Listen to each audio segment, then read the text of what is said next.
திரு CV. Shanmugam செய்தியாளர் சந்திச்சாங்க. இப்ப நான் அந்த தனி அணியா அவங்க வந்த பிறகு அவர் செய்தியாளர் சந்திக்கும் போது அவர் சொன்ன காரணம் வந்து இவங்க திமுகவோட சேர்ந்து ஆட்சி நடத்தணும்னு நினைச்சாங்க. அது எங்களுக்கு இருக்கவங்க யாருக்கும் விருப்பம் இல்லை. அதனால நாங்க வெளியே வந்தோம் அப்படின்னாங்க. அது உண்மைதானா? சி.வி. சண்முகம் அண்ணன் சொல்றது பொய் சொல்லக்கூடிய ஆள் அவர் நிச்சயமா கிடையாது. நான் இன்னும் அழுத்தம் திருத்தமா என்ன சொல்வேன், சி.வி. சண்முகம் அண்ணன் வந்து கோவப்படுவாரே தவிர உள்ளத்துல நல்ல உள்ளம் அவர் கரெக்டாக தான் சொல்லுவார். அது உண்மைதான். உண்மைதான். அதுல உங்களுக்கு என்ன அதுல இந்த அளவுக்கு தெரியும்? ஏன்னா அவர் சொல்லும்போது கவுண்டிங் அன்னைக்கு 4ஆம் தேதி ரிசல்ட் தெரியுது. ரிசல்ட் தெரிஞ்சு நான் ஊருக்கு திரும்பிட்டு வரும்போது எனக்கு ஒரு திமுகல இருந்து ஒரு அமைச்சர் வந்து அப்ப அமைச்சரா இருக்காரு. அவர் வந்து என்கிட்ட தொடர்பு கொண்டு என்ன பேசுறாரு. இந்த மாதிரி ஒரு கூட்டணி அமைய போகுது அப்படின்னு அவர் சொல்றாரு. அதுல உங்களுக்கு என்னென்ன தகவல் தெரியும்னு நினைக்கிறேன்? என்கிட்ட நீங்க கேட்குற தகவலை நீங்க ஒரே வாட்டி எனக்காக எல்லாரும் பாண்டிச்சேரியில் போய் உட்கார்ந்தீங்களே எதுக்கு அப்படின்னு ஒரு கேள்வி கேட்க. இல்ல அந்த இதுலயுமே உங்களை பார்க்க முடியல. நீங்க அங்க இல்ல. அப்ப நீங்க என்ன கேட்கணும் அப்படின்னா, பாண்டிச்சேரியில் போய் நீங்க உட்கார்ந்தீங்களே எதுக்காக உட்கார்ந்தீங்க? தாவேக்காக ஆதரவு கொடுக்கவா, இல்ல திமுகவுக்கு ஆதரவு கொடுக்கவா, இல்ல தாவேக்காவுடைய ஆதரவை தடுக்கவா அப்படின்னு நீங்க கேளுங்க. அதோட விட புரியும். இல்ல அதான் உங்க மூலமா நான் தெரிஞ்சுக்கணும்னு நினைக்கிறேன். அதுதான் நான் சொன்னேன். மற்றவர்களை குறை சொல்லியோ சொல்லி செய்ய இல்ல இல்ல குறைய சொல்ல வேணாம். என்ன நடந்ததுன்னு சொல்ல. நான் தான் சொல்லிட்டேன். நான் அங்கே போகலை. நான் தாவேக்கு ஆதரவு கொடுக்கணும்னு சொல்லியிருக்கிறேன். இதுக்கு மேலே விளக்கமாக சொல்ல வேண்டிய அவசியம். மக்களின் ரொம்ப புத்திசாலிங்க. நான் இந்த சொல்கிற இந்த வார்த்தைக்கு அவங்க அர்த்தம் புரிஞ்சுக்குவாங்கன்னு நினைக்கிறேன். ஐ திங்க் உங்களுக்கும் புரிஞ்சிருக்கும்னு நினைக்கிறேன்.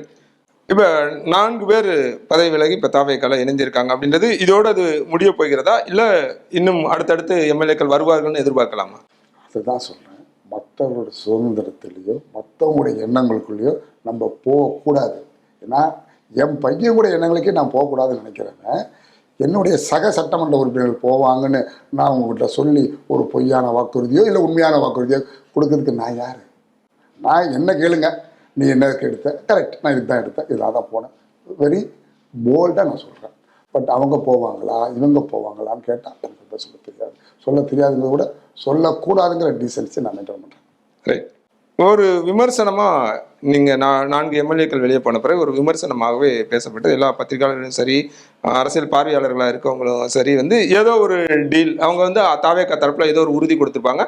அந்த உறுதியின் அடிப்படையில் அவங்களுக்கு ஆதரவு தெரிவிக்க போயிட்டாங்க. ஏன்னா அடுத்த இப்ப எதிர்கட்சியாகவும் அதிமுக இல்லை அப்படின்னும் போது இவங்களுக்கு அடுத்து சர்வைவலுக்கானது எதிர்கட்சியா இல்லாத இடத்துல எப்படி அவங்க சர்வை பண்ண போறாங்க மிச்ச நாட்களை, அதனால தாவேகாவோட போயிட்டாங்க அப்படின்ற ஒரு பார்வை இருக்கு. அதன் பின்னணியில அவங்க ஏதோ ஒரு உறுதி கொடுத்துருப்பாங்க. அந்த உறுதியின் அடிப்படையில் அங்க போயிருப்பாங்கன்ற ஒரு விமர்சனமா இருக்காது. இப்போ நீங்க கேட்ட கேள்வியில எனக்கு ரொம்ப பிடிச்சமான கேள்வி இந்த கேள்வி தான். இன்னைக்கு தொலைக்காட்சியை திறந்தா குதிரை பேரங்கிறாங்க, அப்படிங்கிறாங்க, இப்படிங்கிறாங்க.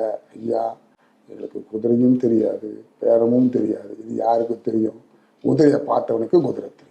குதிரை பேரம் செஞ்சவனுக்கு குதிரை பேரத்தை பற்றி தெரியும். எங்கிட்ட போய் கேட்டீங்கன்னா எப்படி தெரியும்? குதிரை பேரத்தை நாங்கள் பார்த்ததே இல்லையா? இப்போ சொல்கிறவங்க பூரா ஐ திங்க் குதிரை பேரம் பண்ணவங்களா இருப்பாங்கன்னு நான் நினைக்கிறேன். எங்களுக்கு தெரியாது. ஒன்று. ரெண்டாவது, ஏதாவது ஒரு கமிட்மெண்ட்டு கொடுத்து போயிருப்பாங்க. எஸ், கமிட்மெண்ட் கொடுத்தாங்க. என்ன கமிட்மெண்ட்? அதுதான் நீங்கள் சொல்லணும். சொல்ல போகிறேன்.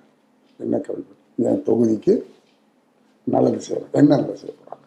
கடந்த ஆட்சியில் நான் எதிர்கட்சி சட்டமன்ற உறுப்பினர். அப்போ அன்றைய முதல்வர் உங்கள் தொகுதிக்கு தேவை என்னன்னு கேட்டால் அவராக கேட்டது. நான் 10 கோரிக்கை கொடுத்தேன். ஒரு கோரிக்கை வரல.